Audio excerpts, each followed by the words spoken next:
Hey, welcome to another episode of Storied Arcs. I am your co-host, Mike.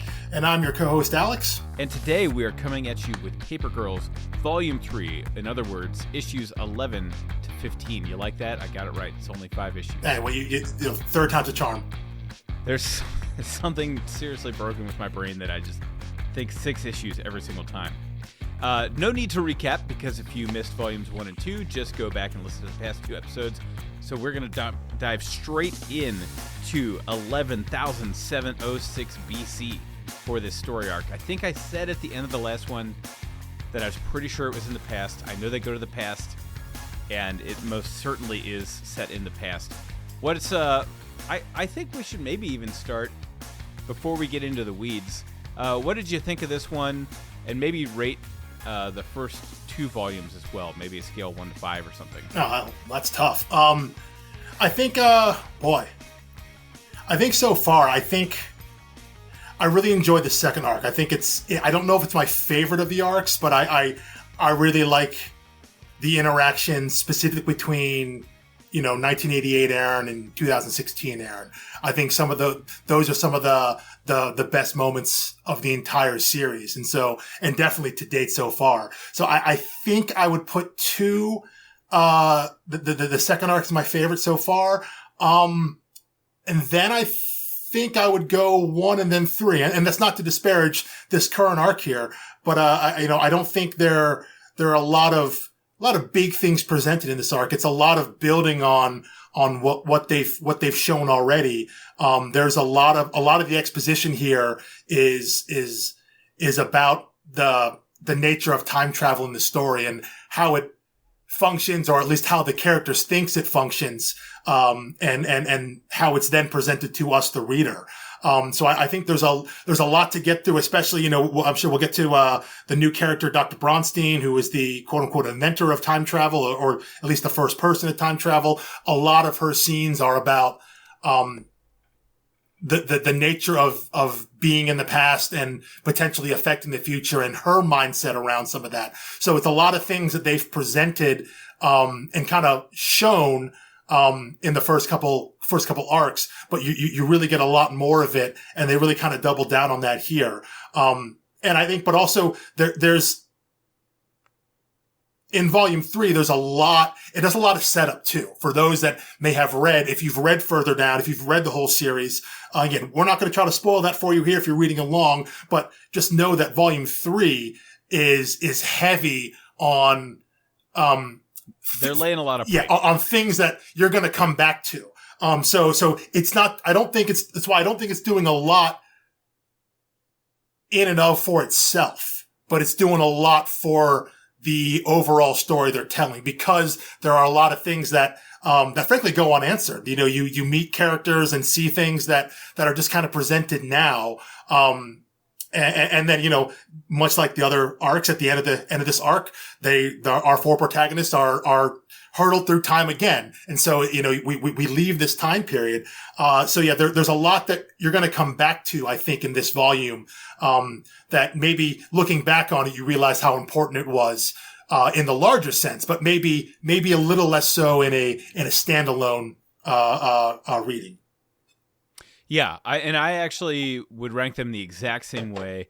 In fact, I seem to recall this being my least favorite of all the arcs. And again, I like it, but it feels like it doesn't have there's not like a great arc within these 5 issues. Yeah. And I think it actually feels a little similar to the first one. So the first one, first story arc is not my favorite. The second one is way up there for the same reasons as you. The first one, you meet the characters kind of, that you're in a world where there's time travel, but you're not sure you're on a time travel adventure until like the last panel. Yeah. And then it's like, oh snap, these girls are going through time. I'm here for it now.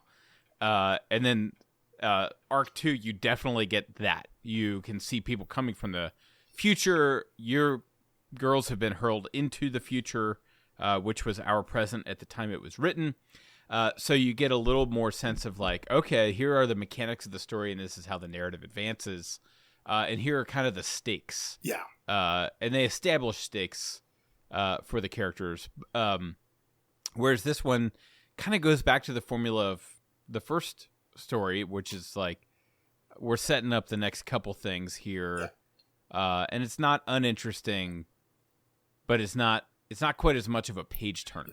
I think part of that maybe is because in the second arc, technically we don't meet any new characters, quote unquote. Our new characters are older versions of there's an older version of Aaron, a clone version of Aaron, and I guess we see Missy, Aaron's younger sister. But here, we meet Wari, we meet her son, Japo, we meet Dr. Bronstein, we have the three men who are chasing after them. So there's a lot of other stuff thrown in here that I think when you're reading it in the time, you're thinking, okay, well, we know we're following, at this point, you can make the fairly safe assumption that we're going to follow these girls through time.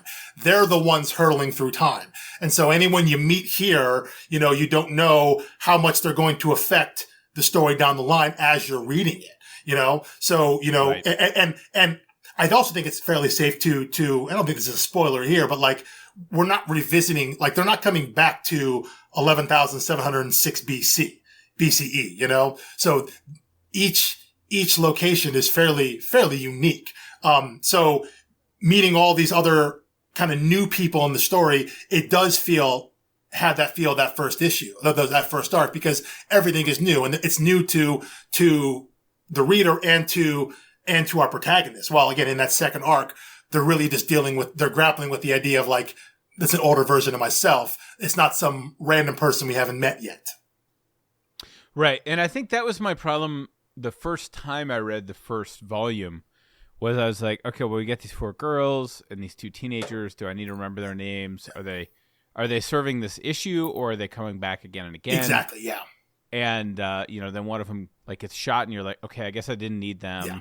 But they're like name dropped through the rest of the series. Yes, yeah. Their presence casts is a long shadow. Yeah, and I think that's something that you can look back at that when you look back at this arc, knowing that okay, well,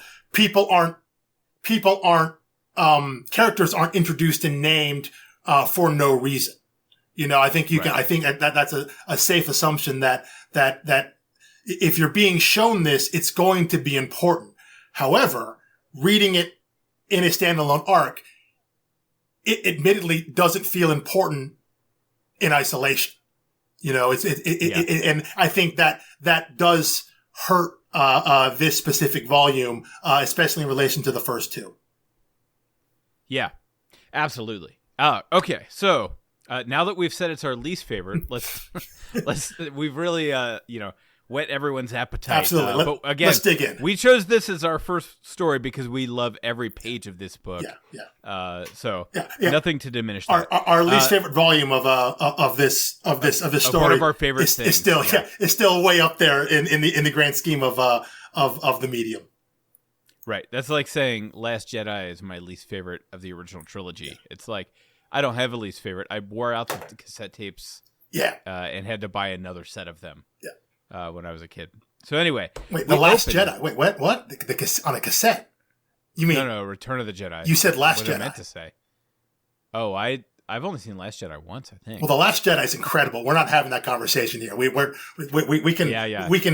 table that for something else. But no, we'd have to like read the Soul Star Wars run or something. As like a pretext for diving into. Yeah. Of course, the Star Wars comics are Marvel property. We're trying to avoid the big two, so maybe we'll see. But I've never read a Star Wars comic. I'd say there's a lot of them, but ever since Marvel took over and starting in 2015, they're hitting a really, really high average. They're really, really good books. They put some incredible creators on them who have done a lot of work, a lot of the kind of work that Dave Filoni has done, where it's like you put someone in charge and they're kind of mending things that maybe didn't really work in some of the movies. They're kind of not glossing over, but they're revisiting things and trying to make them work in a better context. So they're really, really good. If you're out here listening, if you're a Star Wars fan, and you haven't read any of the comics, I definitely suggest, Marvel Unlimited or something like that, somewhere where those comics are available, maybe your library or something. There's a lot of comics to read, but they're really, really good. So.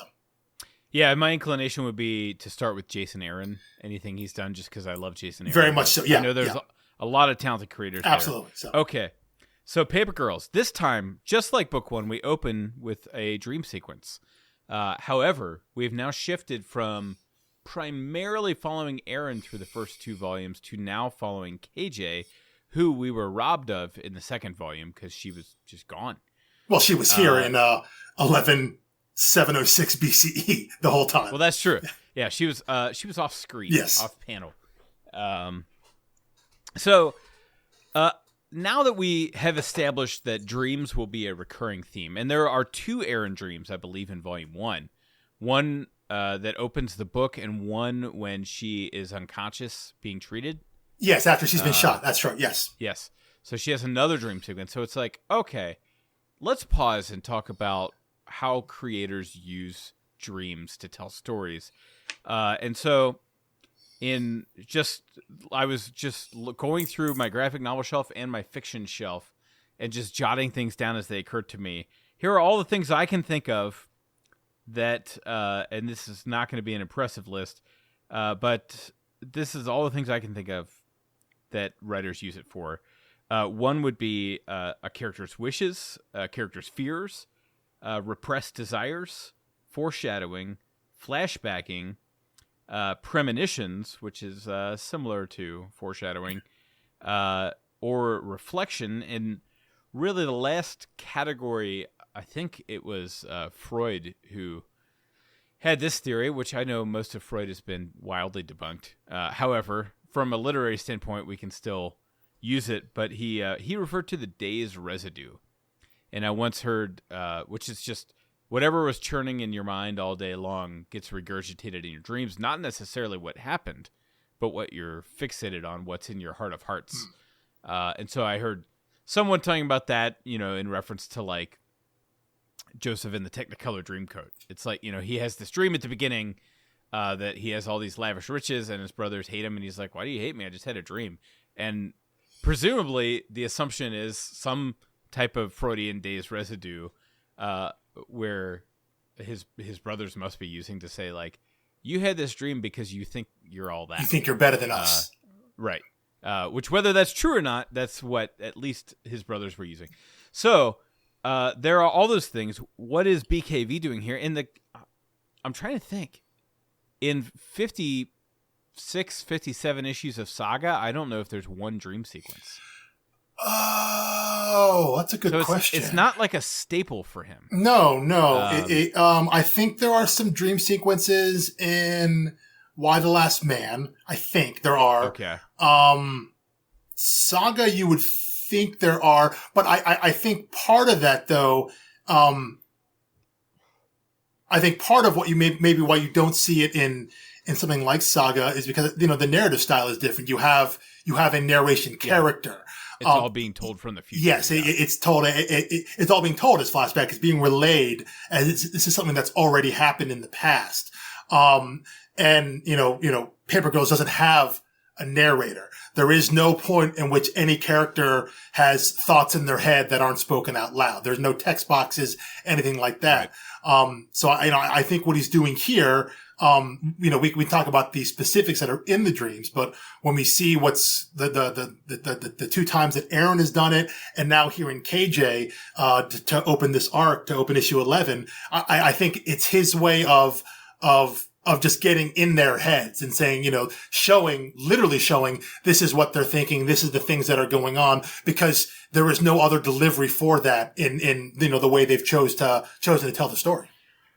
Yeah, and I think that's perfectly valid. And it pains me to do this, but in one of my all-time favorite book series, Harry Potter, I was thinking about this, and I was like, I've never understood, and I don't reread it often, but I've never understood why they bothered to cover dream sequences in the first book, in the Philosopher's Stone.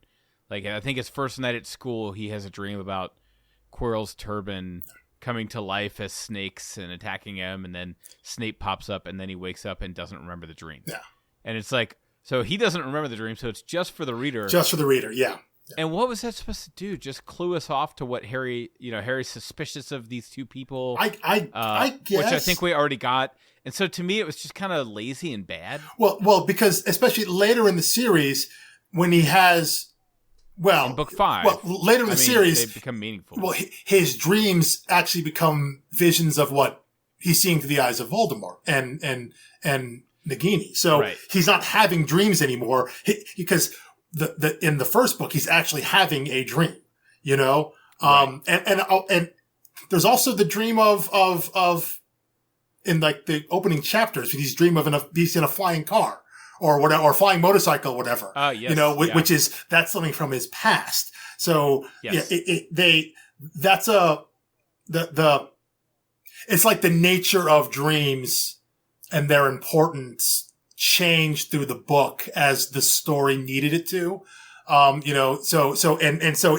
There really isn't a consistency there.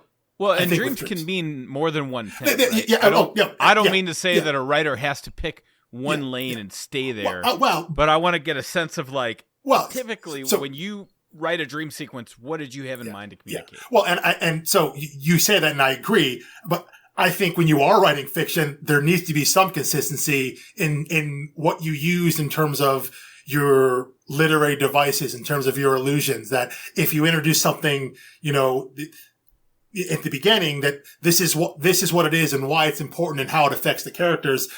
I don't think it's too much to expect that continues that same level of importance if you're going to introduce that, to keep that going throughout fiction, even throughout the story, even though obviously dreams can mean whatever, unless you establish that dreams can mean whatever.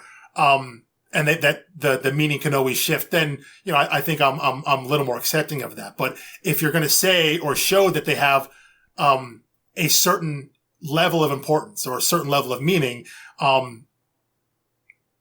I think as a reader, you should be able to expect that throughout. And, not saying that that's like the worst thing in Harry Potter, that changes there, because author can change their minds to suit their story reasons. And that's exactly what happens. The dreams then become visions. They don't become dreams anymore. And at that point, I think we stopped talking about dreams. I don't think the only dreams that I ever mentioned are the things that Harry thinks are dreams because they come to him in his sleep. So. Right. Yeah. So, and there's a difference here already. There's the Aaron dream opens the book with her kind of in space dealing with an astronaut. Which kind of turns to horror, and that is the common theme, is that these dreams all turn to horror. KJ's, however, seems to start, it's couched in a real memory. Yeah. Mm-hmm. That takes a turn. And it looks like she was bullied pretty badly, but has always had a strong spine, stood up for herself, was willing to fight back, but had this older guide mentor who was either some kind of nun or just kindly. I think that probably not a nun. Probably not a nun. I was about to say. Yeah. In fact, I could say with certainty, definitely not a nun. Yeah. No, I do believe. I would clean that up in post, but I think everybody deserves a good laugh. So. I do believe that is her grandmother. She refers to her by oh, that's right. a slang, bub. I don't know if that's a certain specific term for a grandmother, but I do believe it is her grandmother. But we also established that she had a bat mitzvah, right? Yes, yeah. So we know KJ is Jewish, and obviously the scene opens with again very similar to our introduction to Mac in the first issue. In the script there's a pretty terrible derogatory slur, which is meant to invoke a reaction from the reader, and you get right away that and you sense right away, like you say, that this isn't the first time for KJ. If this is an actual memory, which it seems to be, they're on the field hockey field, I guess. Is it a pitch? I don't know what we call it in field hockey. But she's getting bullied by these three girls, and it seems to be something that she's familiar with. And then she sees her grandmother come down and say, basically, you gotta kind of rise above, be better than that, Well, and save your hate for the real monsters. Yeah. Which we take as figurative. Yes, yeah. Especially seeing her arm. Mm-hmm. And then it turns to be quite literal. Yeah. And another interesting component is once those bully girls turn to monsters, they sort of resemble the teens from the future, and they're definitely speaking the language. Absolutely. From the future. Yeah. Let me hold on. Let me pull up here. The translator? Yeah, let me pull up my. Let's see here. I should have had that ready. Let's see. But yeah, no. So does the translator tell you like page and panel? Yeah. Or is it like a decoder ring where you have to do it yourself? It is issue and panel. So we are. The issue 11. Yeah. So this is very fitting for what happens visually here. She shouts, "Period."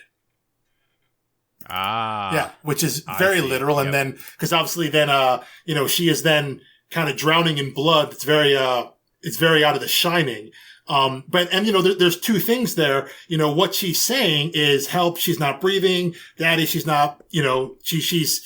Right. Which is a callback to her cousin. Yes. Yeah. Which we find out, what I think, a page or two later that she watched her cousin drown when she was in first grade. So, about, 12, so like 5-6 years ago. So she watched that happen and there's a feeling of helplessness there. But obviously, later in the issue, we see KJ get her period. So the flowing of blood and all of that it has a double meaning there in terms of what's playing out in her head, presumably subconsciously. Right. Yeah. And then, since we're moving through the panels now, we'll just keep going. Somehow Erin brought with her a Cleveland preserver. I mean, they are paper girls, and she's got one on her. Well, they make mention a couple times that Erin has her bag with her. Oh, that's right. Yes, yeah. She insisted on bringing her bag with the paper still in it, the undelivered papers. And so she brought it with her. She had it on them in 2016 and now continues to have it with her in 11706 BCE. So she's many, many thousands of years early for that delivery. Yes. But, okay, so anything to this time travel clues being in the comic strip? Honestly, not that we would spoil it anyway, but I don't recall if that ever comes up again or not. I think it's one of those things where they talk about, she mentions the fact that the, Heck and Nando mentioned it in passing that right. There was something specifically in the funny papers. And if you look there at the comic on the top of the page there, it's called Frank and Tamata.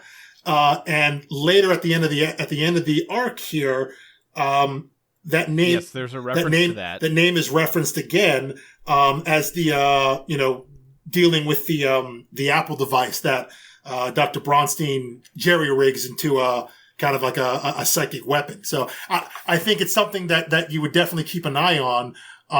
Although at this point you would have no idea why it's important, but the fact that they've brought it up again and that Erin thinks it's important, I think that should tip you off that it's something to stow away, in the back of your head for now, with the idea that at some point, like I said, this arc lays a lot of groundwork. So again, if you're reading along and haven't read on, I think these are things, anything that's drawn attention to kind of like more than once, I think is a sign that, hey, there's something that could be important down the line. Because I don't think BKV is the kind of writer to do things idly, to drop in information like that. Right. He's not throwing stuff at the wall to see what sticks. Yeah. And that's the kind of stuff you see in ongoing story arcs, which frankly is why I prefer limited series. Yeah. Even when they're 30-issue limited series, everything just feels tighter.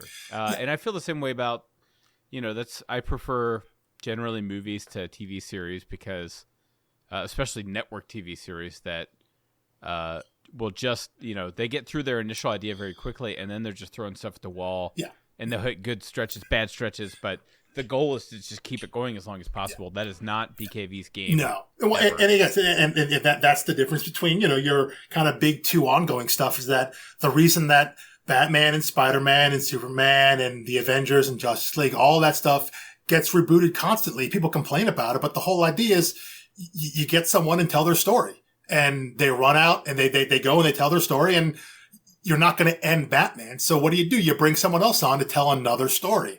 And however long it goes, whether it's 100 issues, whether it's 50, whether it's 40, whether it's 10, it's just that train has to keep moving. And so a lot of it is sometimes you throw something out there and maybe you never get back to it. And maybe the next writer never gets back to it. But then maybe a writer 5 years from now picks up that issue and was like, you know what? That was kind of a neat idea. I'm going to do something with that. But maybe it wasn't the thing that the original writer had anything to do with. It's just an idea that was planted. But that's true. And that is the rewarding stuff in those ongoing arcs. I'm not saying I don't like them. In fact, I've got a few, I have a short list of things. I'm like, I don't know if you remember, it's like issue 44, 45 of New 52 Batman with Mr. Bloom. Absolutely, yeah. Mm-hmm. I was like, man, I loved Mr. Bloom.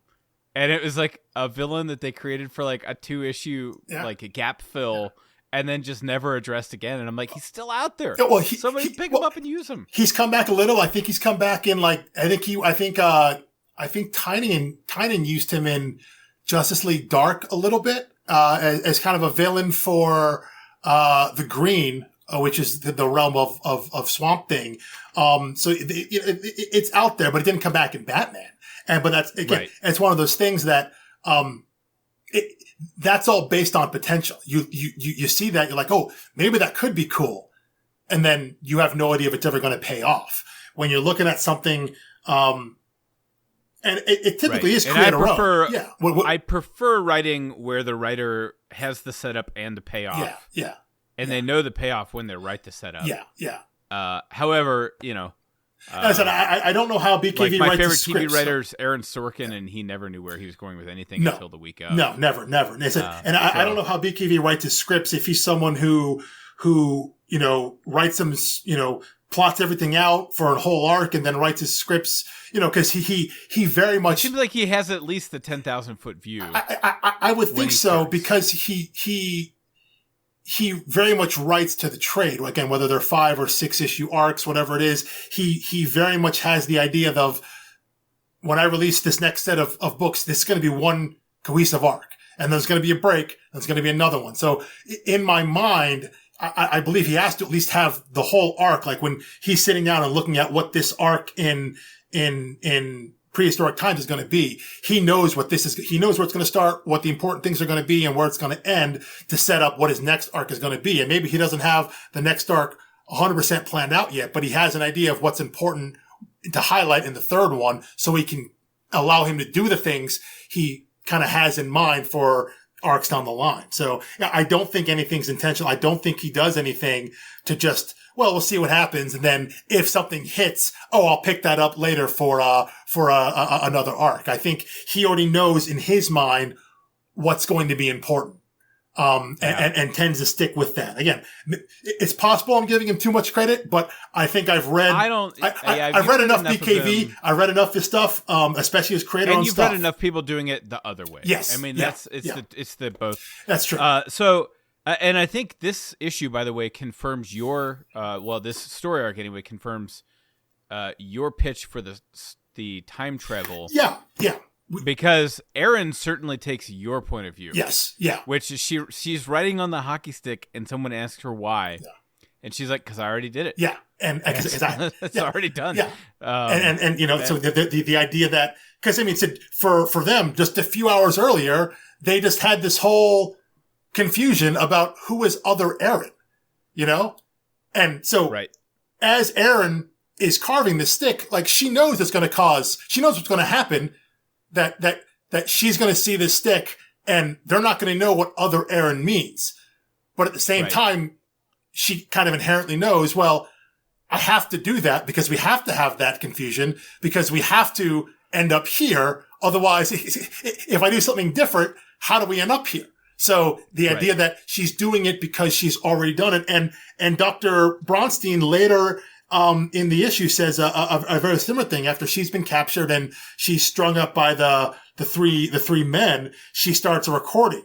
And she says, like, if anyone hears this, back in, I think 2055, I think that's the year she comes from. She says, you have to stop the test. You have to, whatever you do, you have to stop the test, stop me from going back in time, because it seems that us meddling with time has caused all these artifacts to leak through. And she even admits, but there are people on her team who would probably say, you can't do that because you've already done it. So it sounds like, it sounds like her whole team, in fact, and that she's got the Minority Report. There's a fatalism to it that you can't stop it because you're already here. The fact that you're here, giving the message saying, don't do this, means you can't, because you can't change the past. So it appears we're operating. And again, this goes along with what Hekanando told the girls, that your end is your end. So just looking at that, saying that, your end is fixed, implies that all the events leading up to it have to be fixed as well, presumably. So the idea that, Aaron has to carve this stick to send it into the future, which is now their past, which she even says is confusing, but she has to do that because otherwise they won't be here for her to carve the stick. It's like Hermione throwing the stone through the window to shatter the jar. Yes, yeah. And she had to do it because she already knew it happened. Yeah, it's Harry at the lake saying, I could cast a Patronus because I've already done it. That's right. I knew I could do it because I'd already done it. And it's the idea that, again, you're not changing the past, or anything in the timeline. You're simply experiencing it from a different perspective. It's all about when you experience things, not that you're changing it. It's just that you weren't aware of the other things that were going on as they were happening until they happened to you. So, we'll see if that holds, but that everything we've been presented so far leans in that direction, that there is just one timeline, that nothing is being changed, it's only being experienced. Yeah. So pushing forward the story, and we will move at a much faster clip, I promise.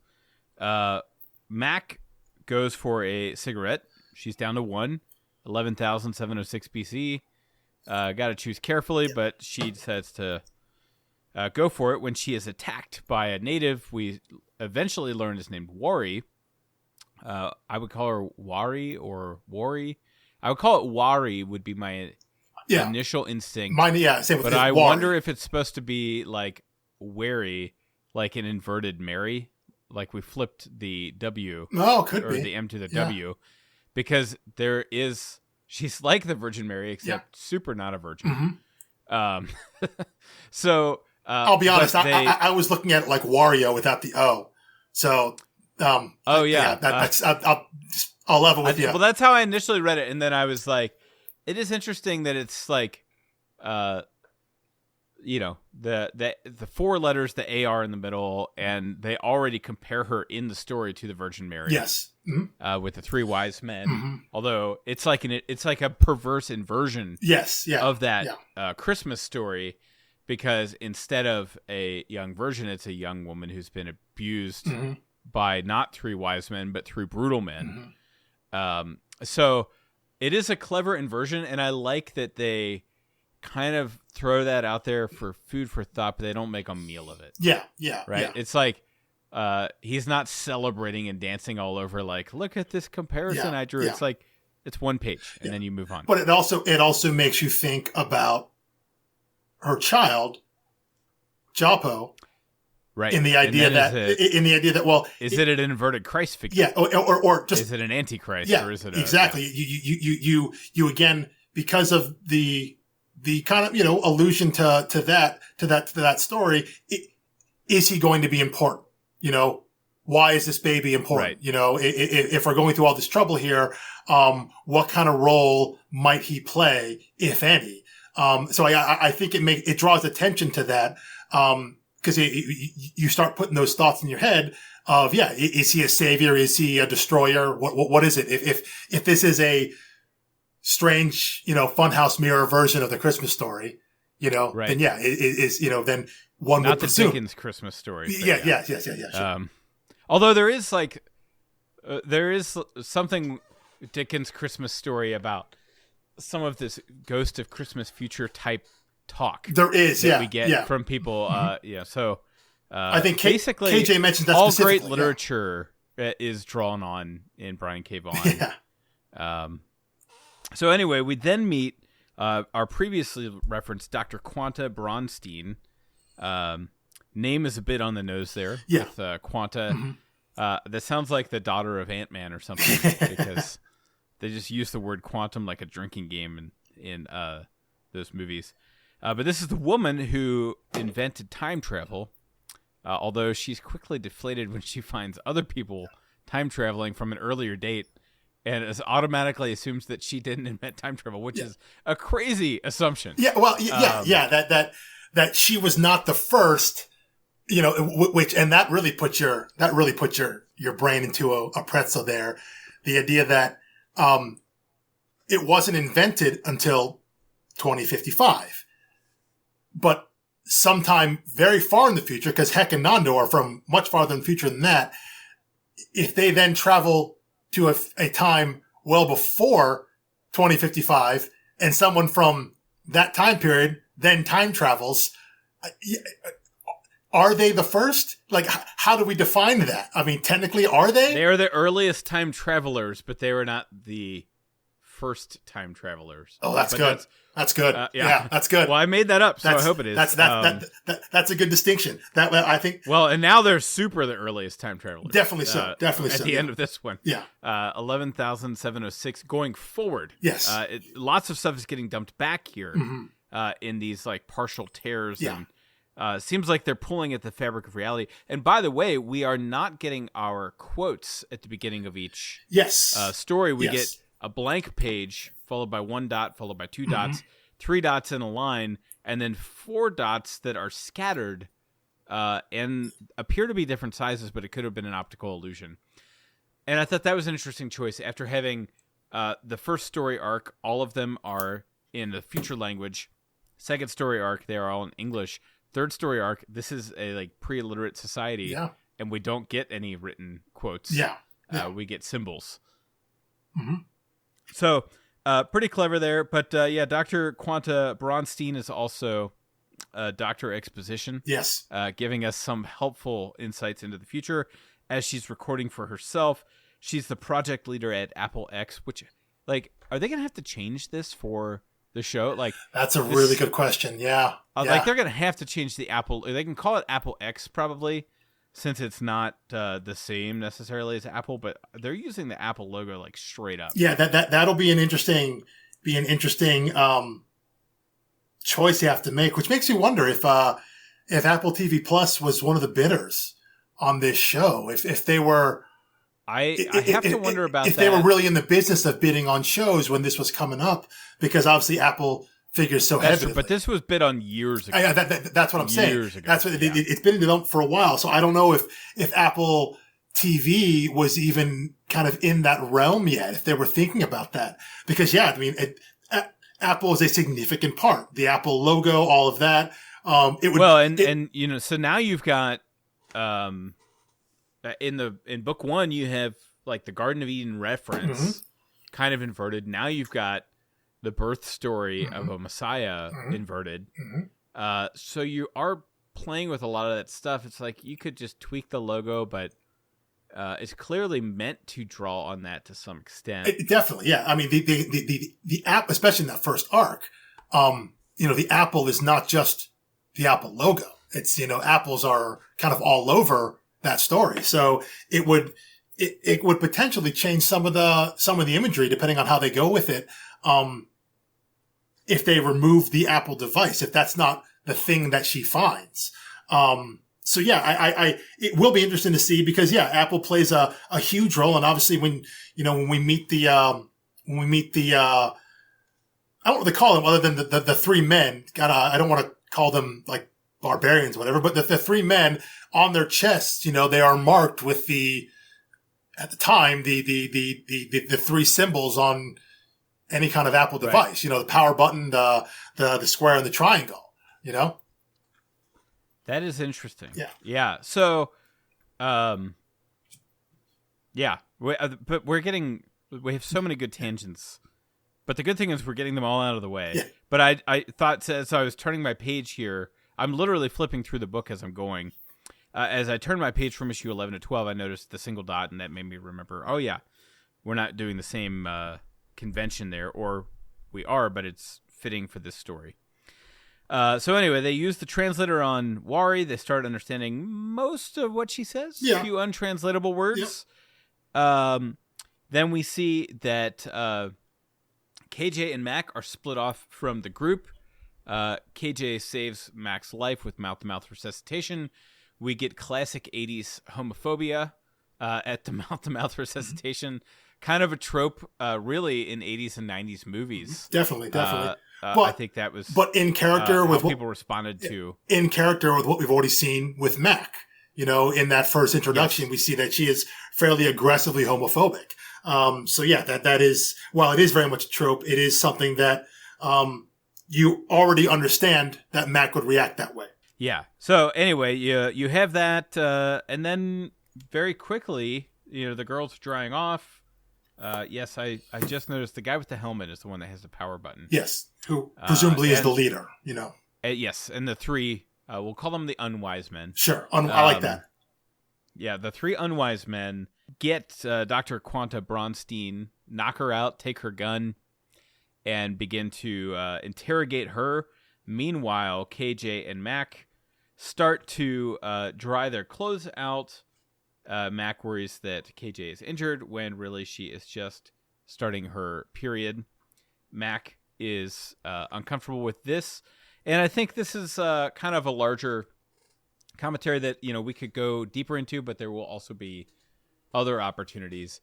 But so much in media, especially like TV and movies, really all kinds of media, is so male biased that really everything in society, they sometimes refer to things like the feminine tax because of how much feminine hygiene products cost compared to male hygiene products. Other things like that. I have not yet seen it, but the movie Turning Red covers this subject matter as well. Yeah. And some parents are very angry about that. And I'm like, this is part of a coming of age story. And that is also another note that's another subgenre of this series. Definitely. It's coming of age. Yes. It's a collective coming of age. It's following four protagonists. It's sci-fi. It's time travel. It's coming of age. Kind of fuses a lot of things together here. And I think that's but trying to normalize this conversation. Yeah, definitely. Well, I think that's the core of this story that you see it here and you see it marked through all the, throughout the first three arcs that yes, they're in a fantastical situation. Yes, there's this time travel going on. There are things beyond the realm of comprehension, but the story ultimately, the big points are about these four girls. It's about their friendship. It's about growing up. It's about that time period. And yeah, it at its heart, it is a coming of age story that just happens to be filled with, time travel and giant monsters and robots and things like that. That's right. In the same way that, like Saga is like a postscript for Romeo and Juliet, just set in a fantastical space odyssey. Yeah. Saga is a family story. It's a story about a family trying to survive and stay together. That again just happens to be set in this crazy fantasy world in the middle of a war. But that's not the important part. And as much as we'll talk about these themes that are introduced in this story here in Paper Girls, like ultimately that stuff isn't what the story is about. It's not about time travel. It has time travel in it. Right. Whereas Back to the Future is about time travel. Absolutely. It is a story about time travel. And I love it. Yeah, there's nothing wrong with that. It's not a pejorative. It's just the focus. I think when you see stories like this, you don't want to focus on the mechanics over the actual plot. Absolutely. Yeah. You can get lost in that, as you're reading a story that has fantastical elements, thinking that this is the stuff that's important. But yeah, it is a story about these girls and having a moment like that between KJ and Mac, like a really human moment that just happens to be, set many thousands of years in the past, Yeah. that it is in this crazy setting. Although I guess they're still technically, geographically, they're still in what becomes Stony Stream, Ohio. But yeah, just, they're in this crazy setting, but having a very, very human conversation, a very human moment with a very human reaction that, as we see for Mac is very much in character with what we've seen about her and what we kind of know about her and, maybe what we would expect from her upbringing, with specific regard to the other three girls, which we know they're all private school girls. They all go they all go to private schools while, Mac is at the local public school. And they talk about that, the level of sex ed that maybe she was exposed to or allowed to be exposed to based on, she talks about her father being like, listen, there's no way he'd let me take a class with sex in the title, regardless of what it's about, so there is. It's just funny that she gets the most prudish family. Yeah. But often happens that way. Mm-hmm. And can I just say that in this story arc, KJ levels up big time. Yes, definitely. Saves Mac's life in the river. Then again, with mouth-to-mouth resuscitation. Mm-hmm. Then, like a good video game, she, levels up and she gets new gear. She gets some rocket boots. Yeah, the jump some, boots, anti-gravity boots. Mm-hmm. Yeah. And then she kills a guy. Yeah. Yeah. So she's just leveling up very, very quickly here. She also gets potentially OP. Maybe so.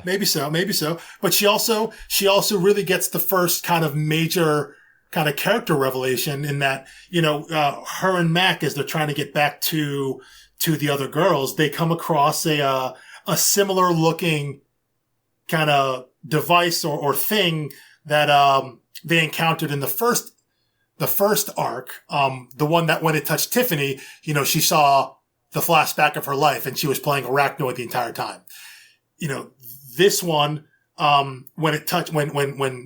KJ touches it, she sees flashes, scenes from her future, or from the future, and they're completely out of context, but, they're presented, the same way as when Tiffany had her visions, in that it's presented landscape. It's but again, these scenes are without context. There's a scene of Dr. Bronstein. Her face is covered in blood. She's saying, run. There is a scene of Tiffany, like in the snow, and she's kind of covering her head saying, no, we don't know what that's about. There's the grandfather character, looks like he's got Aaron hostage and he's pointing a very large caliber gun at someone. And he says, I'm so sorry. And then there's a panel of Mac that just says, then I guess we do. And then a full splash page of KJ and Mac kissing on a rooftop that appears to be sometime in the future, someplace in the future. And, these flashes come to KJ and she has, no idea what they mean or if they are real visions or whatnot. But, in terms of, we talk about her leveling up, she comes to the realization that, grappling with her sexuality that maybe she didn't even consider before. She has a moment as she's running away from the three unwise men when, right. And potentially not even an option before in her previous setting. Yeah, exactly. Yeah. So you remove the setting and that's, sometimes the barrier. Yeah. But I think, her running forward and touching this with no hesitation, not only shows like her boldness, her craziness, which has definitely emerged, just unrelenting boldness, but also it's another figurative bite from the apple, right? Yeah. It's like anything forbidden or taboo, we're taking a chunk out of that. Yeah. Which has been the theme established very early on and continues to be. Yeah.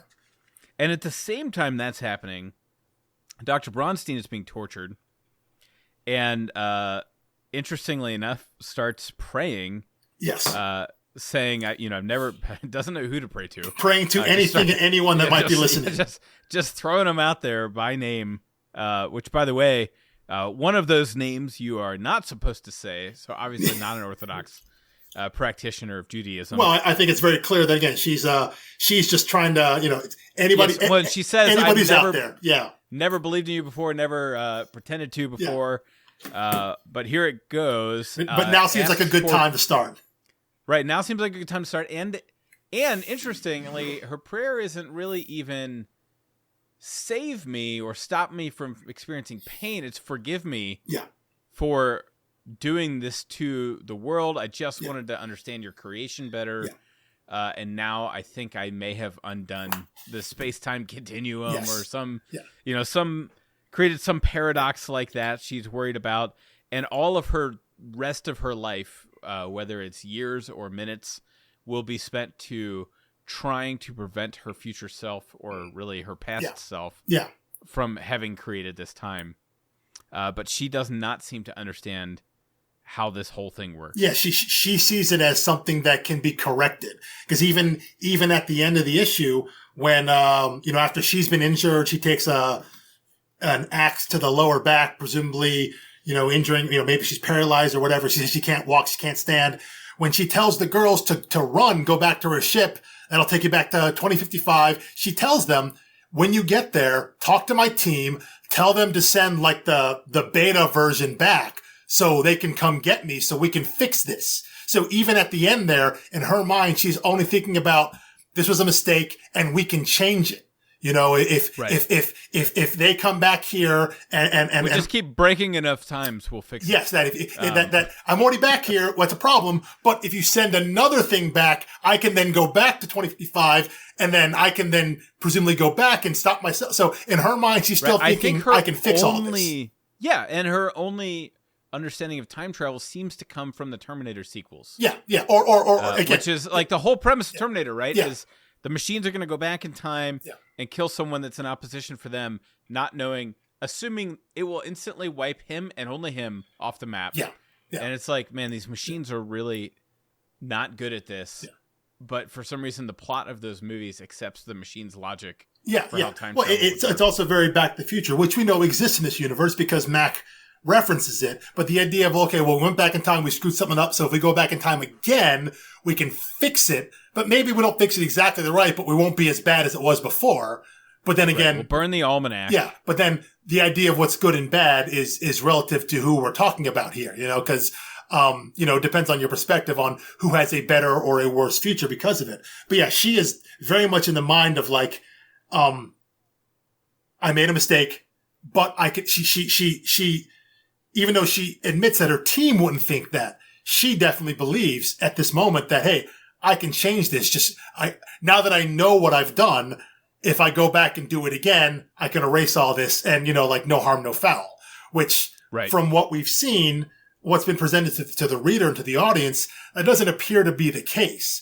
But there's no convincing of her at this point. That's her mindset. And that's how we leave her, the idea that she believes she can fix this. She stays behind in 11706 BCE. She stays behind with the firm belief that when this other test ship comes back, I can then go back to my time and we can make all this go away.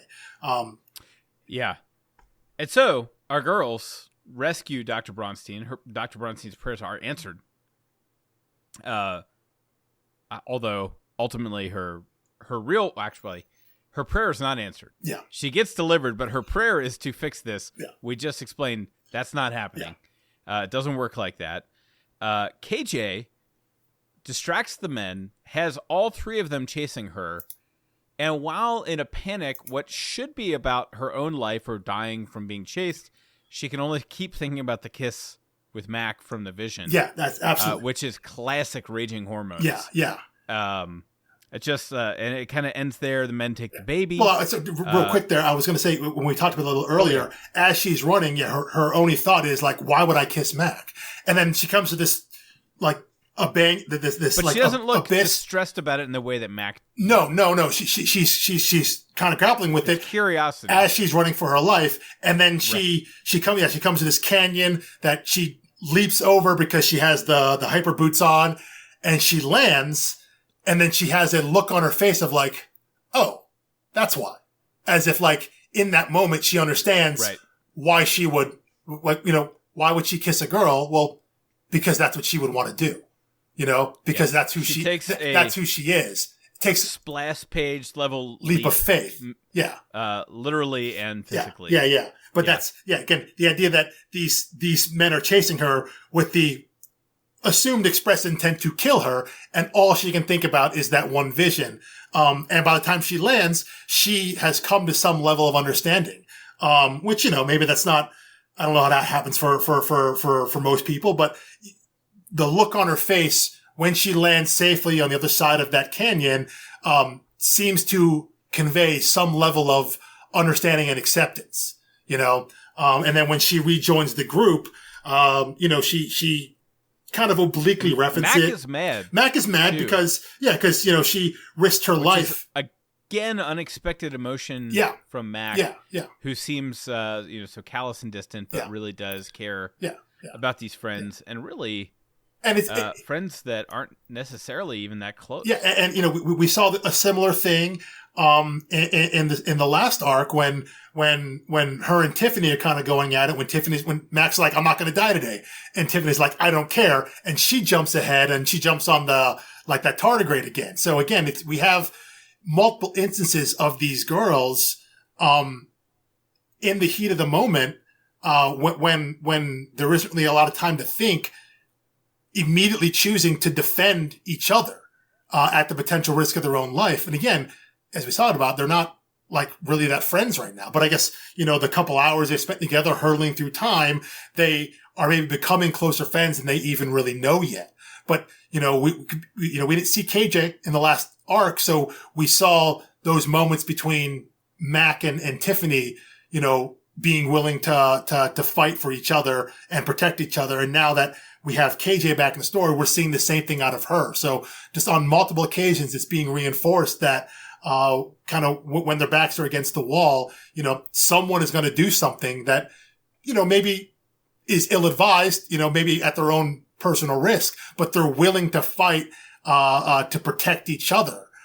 Showing that there's something deeper there between these girls, than just, being fellow paper girls, that there is a deeper friendship that maybe they don't even know yet, but because of the experience they're having, that they're willing to jump in at a moment's notice. But yeah, Mac reacts very negatively. The idea of, hey, what were you doing? What were you thinking? And I think KJ responds there kind of obliquely of just like, I kind of wasn't. It was just, what did she say? She just did what she felt was right, Right. Which is, again, a common theme. Yeah. Is, leap before you look. Mm-hmm. What's the great, I won't be able to say it in the voice, but the great Obadiah Stane quote to Tony is the ready, fire, aim. Ready, fire, yeah. It's like no more of this ready, fire, aim business. And that's exactly, and that's the thing is at the moment, there's no one tempering these girls. No. One of them will lash out and do something, and the other's like, what, are you crazy? And then they'll take their turn. Yeah. Diving out and trying to save the others. Yeah. So they're all trying to save each other. And by the way, the unwise man with the helmet on is speaking English? Well, yeah. So he, because the helmet has a translator? Well, no, there's a scene here. I think he has it from either it's something that fell out of Dr. Bronstein's like pockets or whatever. He has a little translator. So in the scene where she's being interrogated, there's a panel where it's crazy to me that they have the translators in 2055, but go on. Yeah. Well, he if takes, we do, that'd be great. Yeah, he takes his axe and he cuts a small slit into his palm and he puts this translator, I guess, into his flesh, into his blood, and then thus is then able to speak. So that's a smaller moment. That's different than the translator that Aaron took off of Clone Aaron, which is the one that straps directly onto her neck and translates automatically. So maybe it's like an earlier version of that translator. But it is unclear if that, because again, things are working their way, bleeding their way back from the future into the past. So it is hard to say. There is just a pile of stuff underneath the folding right there, a pile of technology, and it's unclear whether that comes directly from what Dr. Bronstein brought back with her, or just stuff that they've amassed over the time, just like Wari has. She has a necklace full of random stuff that ultimately becomes what Dr. Bronstein uses to make the kind of the psychic bomb with the Apple interface. So that's where the translator comes from. Right. Okay. Well, that makes sense then, because I was like, "There's no way," because you see his face, and he's not any different than the others. Yeah. So anyway, they get the baby back. KJ kills the man with the helmet on. Mm-hmm. The girls get back to the space shuttle without Dr. Bronstein, but the transport is already closed. Yet, when the transport activates, it still hits a certain diameter around it. Mm-hmm. And the girls, as far as we can tell, are all thrown to different times. Because they each have a different color. It is unclear. And it only follows Tiffany. Yeah, so we assume it is very similar to the end. It's very similar to the end of book one there, where we see everyone in their own panel, but when we come to, we have 3 of the 4 girls who are in 2016. And now here, a similar kind of panel structure of, again, each girl in their own color, in their own kind of warping, but now we just follow one of them. And now we're with Tiffany, which we find out is on, is, I don't know if it's exactly January 1st, 2000. It could be a little bit after, but it seems pretty fresh. Yeah, it does. It does. We see Y2K, which, by the way, I think if you and I are both college sports fans, when I watch college sports now, it bumps me out. I'm like, no one on that field was born in the last millennia.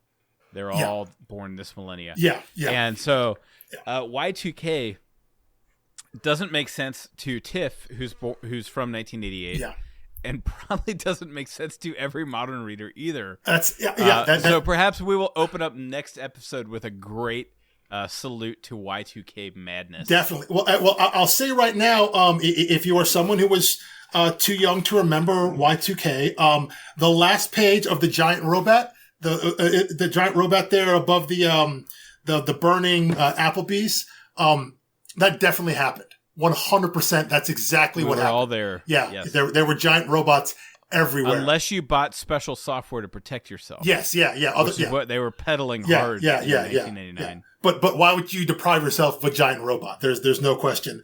This is a work of fiction, but that page is definitely, the historical accuracy, and you see the robot is careful not to step on Blockbuster. Well, absolutely, because Blockbuster still a very important thing. Yeah, everyone knows semi-sentient, robotic, anthropomorphic giants are the distant cousin of VCRs. And how else do you get your movies at home if you don't have Blockbuster? Yeah, but he looks like he would be kind and rewind. Yes, definitely. But this is the best twist ending so far, in my opinion. I think so. Because there's it's one thing. You start in 1988, and again, we talked about kind of the 80s-ness of it. And then you rocket to what at the time was present day, 2016. That's when the book was being written and published. And so that's just about our protagonist seeing the quote unquote modern world, the world that the reader is in. And then you go back to prehistoric times, which, whatever, there's no technology anywhere except for the stuff that has bled through. But now we're in this relative recent past that, again, it depending on who the reader is, affects their relationship to what they're going to see. If we're now in the year 2000, it all depends on now you're building on the fact that, it's not just about what was going on in the year 2000, but it's all the lead up to it. Because obviously they're talking about, Y2K wasn't just what happened in the year 2000. It was the 4 or 5 or 6 years, maybe even longer, about the buildup. Go watch the movie Office Space, and the guy's job is to update software, going through mundane lines of code to update the date, the year to 4 years. But anyway, I have some feedback for this beat cop. You've got a burning Applebee's and robots walking around. Why is he harassing a teenage girl? Well, and see, are there not bigger fish to fry? And so this is why I'm thinking it's not exactly January 1st. That is, there's snow on the ground, so it is Cleveland, so you could have snow up until like April. But that's why I'm getting as early as September. Yeah, that's why I'm guessing that maybe it's like mid-February, and this cop is just like, look, everything's looted, everything's on fire, there are giant freaking robots everywhere. I'm gonna ignore all that, and hey, what's this kid doing out here? You know, I'm gonna focus on what I can control, and maybe that's just picking up the rando kid that just appeared in front of the burning Applebee's. That's true. Although, let me say, even an Applebee's cannot burn forever. That particular fire has to be fresh. Exactly. So maybe that's what he's thinking. That's what he's thinking, that because on the last page the AutoZone and the Blockbuster aren't on fire. So yeah, maybe he's thinking that she just ignited the Applebee's. Yeah. Although again, why would a robot destroy an AutoZone? May need parts, may need oil. Definitely. Windshield wiper fluid, just basic stuff. Yeah. Okay, so rounding out this episode, do you have a bookmark, a favorite moment, something that you would return to here? I think I have a favorite moment, and I have like a most important panel to return to. All right, which is kind of cheating. Why don't you go? You do your 2 picks there. Okay, so the most important one is obviously going to be KJ's dream sequence. Yeah, definitely. When she touches the thing, because the first panel of Dr. Bronstein with blood on her face is exactly depicted 2 issues later. Yeah. And I think that... So we have to assume the rest of these panels will come sequentially. Yeah, well, I don't know sequentially, but the second panel is what appears to be Tiffany in the snow. Yeah, and so we don't exactly see that panel at the end of the issue. Setting now. Yeah, but we see the same color palette, and we see the snow there.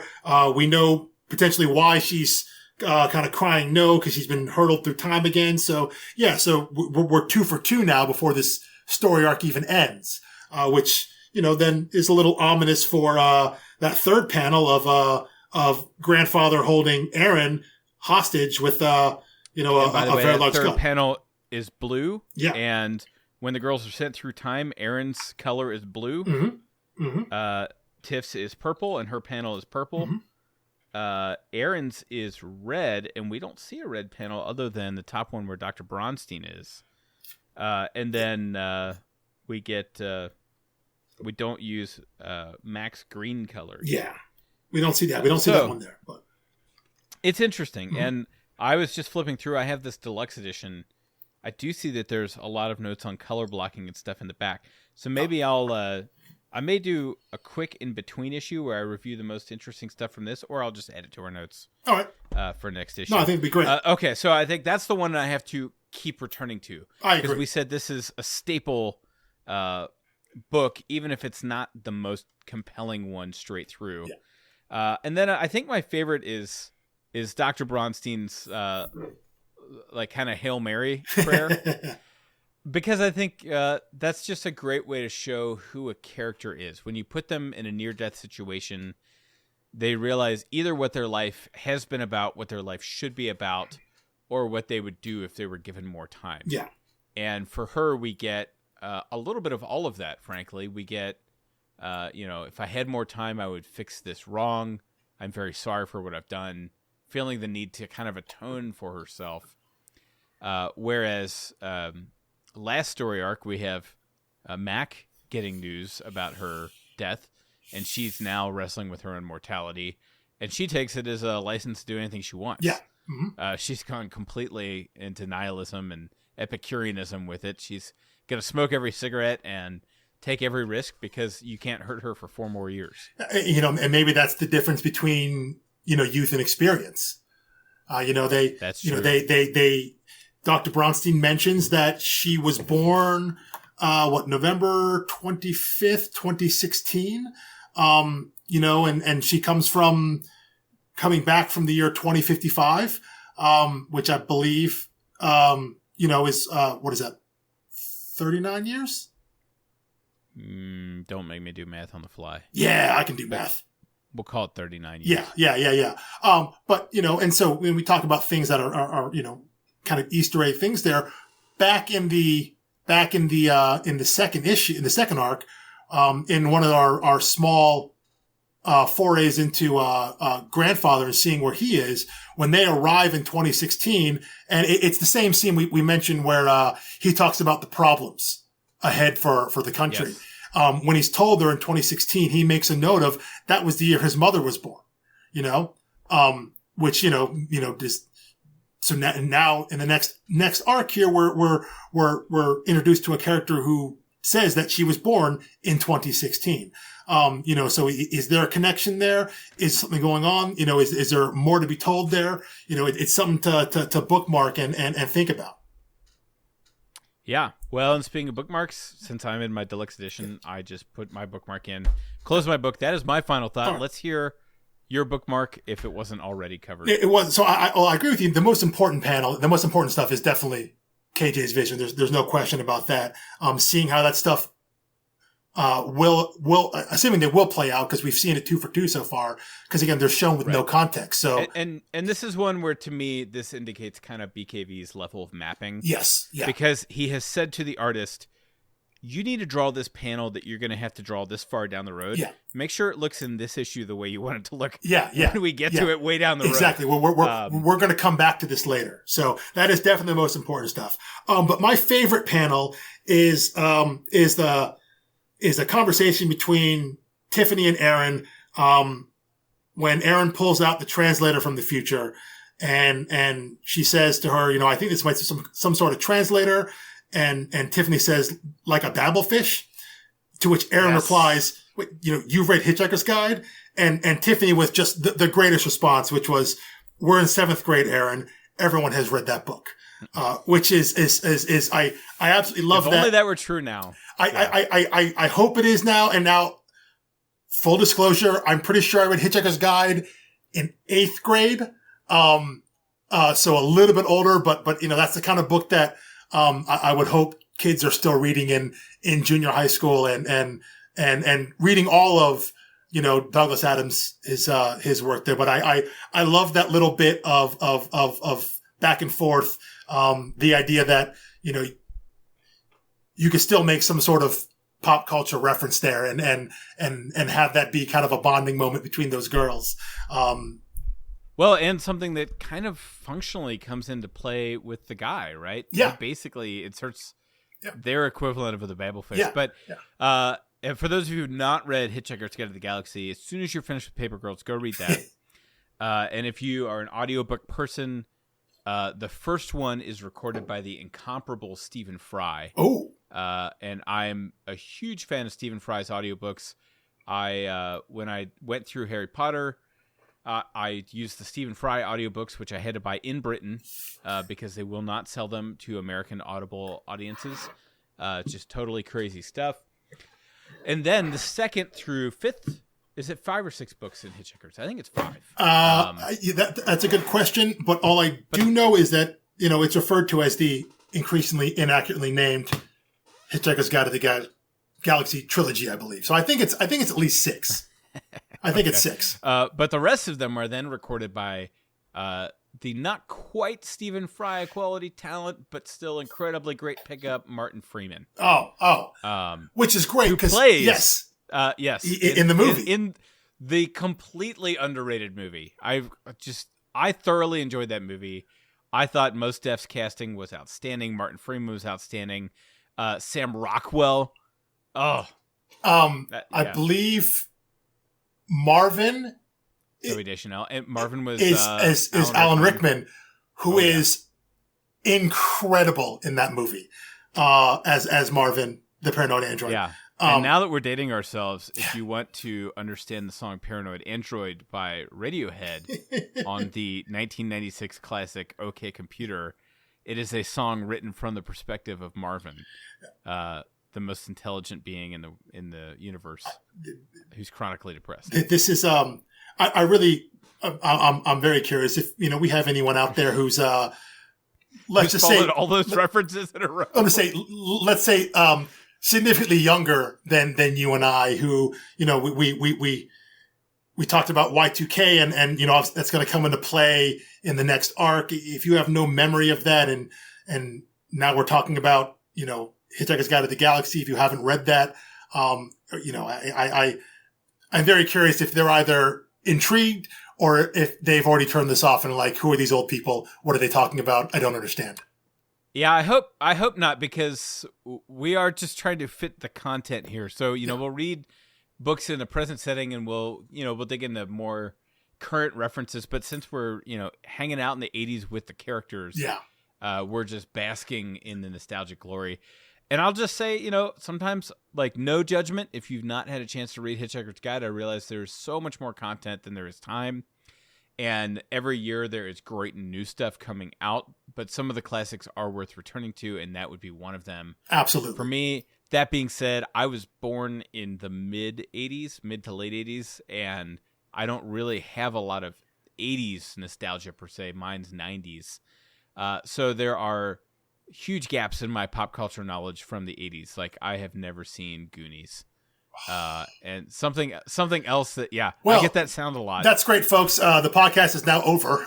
We will, that is the end. I didn't say I wouldn't watch it. I just said, like, it was like people were over it by the time I was, like, watching stuff. So, so maybe that just speaks to, I was born in the early 80s. So, my pop culture knowledge starts. All the difference. I think it does, because the Goonies is literally one of the fundamental, like, movies and stories of my childhood. But there's probably like late 70s stuff that's like just the weird gap of it had just faded out of popularity when you were a kid. I guess, but then you get older and people are nostalgic for that era, and you're like, somehow I missed that. But for me though, that stuff in the late 80s that I missed right before I was born, like, that was Jaws and Star Wars. Sure. Empire Strikes Back came out the year before I was born, and Return of the Jedi. Iconic events. Return of the Jedi is, I think it's a apocryphal story, but both my older brother and my parents agree, Return of the Jedi was the first movie I saw in a movie theater. In like 1984, a year after it was released. Wow. I was 3. So yeah, if there are things that I may have missed, they would have been overshadowed anyway by the major blockbusters, literally the formation of the blockbuster. In the late 70s, that came through. But yeah, it is interesting, because again, this Y2K, the references are, I mean, they were pretty dated in 2016. If you were reading that, you had to really kind of remember what some of that was. And so it'd be interesting. You would have had to have been at least 21, 22. Maybe so. In 2016. Oh, in 2016. Yeah. To have understood that reference. And even then, it's like, I was 5. What do I remember? Yeah. So, but it'll be interesting to see, how that plays. Because again, we talked about in the 80s, there were 80s references to let you know you were in the 80s, but it wasn't like, again, it wasn't just random stuff to say, hey, look, it's the 80s, it was just, there were things that would have been present that even if you weren't aware of what they are, like, you don't have to remember the George Bush presidency to see a George Bush 88 lawn sign, Maybe you've never heard being shot. Yeah. Maybe you've heard about it in the picture class. Maybe you don't know Appetite for Destruction, but if maybe you've seen that, you've seen Guns N' Roses, and that's an 80s thing. So that's what it is. It's not about just being, hey, it's the 80s. It's just, these are things that would naturally exist that you would see. So, we'll see as we get into the 2000s, and specifically Y2K, when it's rife for possibility of just being like, remember what it was like in the not so distant past, that kind of instant nostalgia. And I said, especially in 2016, when we were, it doesn't seem like we're a lot closer than we are now, but we really were, because a lot's happened in the last 5-6 years since then, since this book was written versus, looking back on the beginning of the the millennium, or actually at the end of the millennium, which I'll tell you right now, as a spoiler for what my bookmark will be. I actually know what it's going to be in issue 4 in the next arc. Cause it's one of those pedantic hills that I'm willing to die on. And we will get to that, on the next episode. I promise. All right. Well, it doesn't get any better than that. Steady up on your Y2K. We will come prepared for a Y2K filled discussion. As always, thank you for listening. You can find us at storiedarcs.com, twitter.com/storiedarcs, instagram.com/storiedarcs, and you guessed it, Facebook, find our group, Storied Arcs. Join the discussion and, jump on the website and let us know if you have comments, questions. We're going to do a mailbag episode in the future, so after the entire series is finished, possibly even when the show comes out, which I assume will be still in 2022. Thank you for listening, and we will talk to you next time. Peace.